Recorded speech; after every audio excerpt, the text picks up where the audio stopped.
Hey, my name is Raghunath, and I'm really excited to announce this new course that I've just put online. I travel a lot, so a lot of my students have a problem studying with me on a regular basis, but I have a whole international base of students, so I put this together especially for them. It's a trimmed down, essential version of my 100-hour training I led in New York City, and it focuses on two super important and inspirational, life-changing aspects of yoga in my life. And one is a physical aspect, which is huge because people need to get through a lot of their fears, and what better place to do it than on the mat? So a big chunk of this is breaking through your fears through inversions, arm balances, and advanced asanas.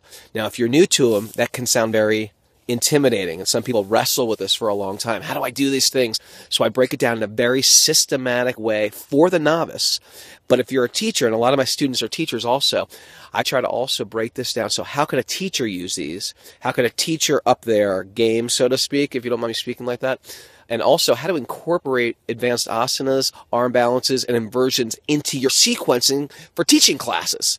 This is important to do because not everything is just going to be a workshop on how to do this, but how can I add it to my own practice as well as teach it to others? So I put the student on two sides, one as the student and one as the teacher trying to teach students. So I put it in a range from all of my students out there, which are in themselves newbies, to I have a bunch of advanced teachers who are students as well. So I find that this is practical. And I demystify it so it's not so overwhelming, because sometimes inversions, advanced asanas can be slightly overwhelming.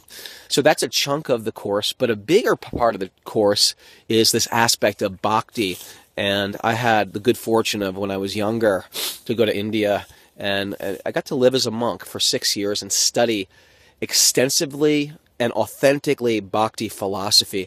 Now, bhakti is considered the yoga of the heart, the yoga of love. It involves chanting and singing and storytelling and basically speaking, everything that we do in life as an offering. And what bhakti is, basically that love is everything.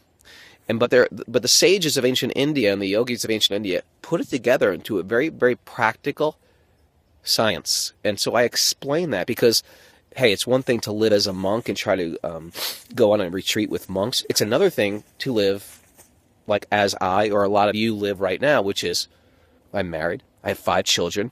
How do you apply yoga philosophy? Very often you take a course on yoga philosophy and you think, you know what? That is very interesting, but how do I apply this to my life? So what I've tried to do is I take these ancient stories from the Mahabharata, from the Ramayana, and show what is the essence of these things, how to apply them to our practical life and to our practical teachings. What are all these things that we read about in yoga book? What is detachment and attachment and mukti and bhakti and maya and illusion and the deities and the devas, right?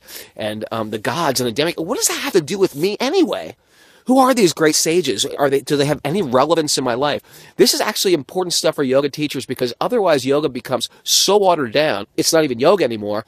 It's healthy self-help philosophy. But I'm here to say, and I say this in all seriousness, that this ancient teachings is incredibly valuable, and we shouldn't just throw them away. We should resurrect them, and that's what I feel like I've been working on as a project over all these years, is taking these essential teachings and making them, or just showing how they are relevant in our life today. So I don't do this alone, although I lead it. I bring in some very, very empowered guests who are teachers in their own right, and they're teachers, but more than just teaching it, they live this stuff, and they're very powerful. I have Alexander Chnus. He's besides being a music ethnologist, he's a master of sound and how sound affects the physical body. And with bhakti and with yoga philosophy, mantras, sound vibration is a huge part of it. And generally in our Western culture, we don't get that. We tend to think like everything must be on a physical platform. So but the yogis of the past say much different. So for those who are cynical, he paints out a very, very tangible way to understand this.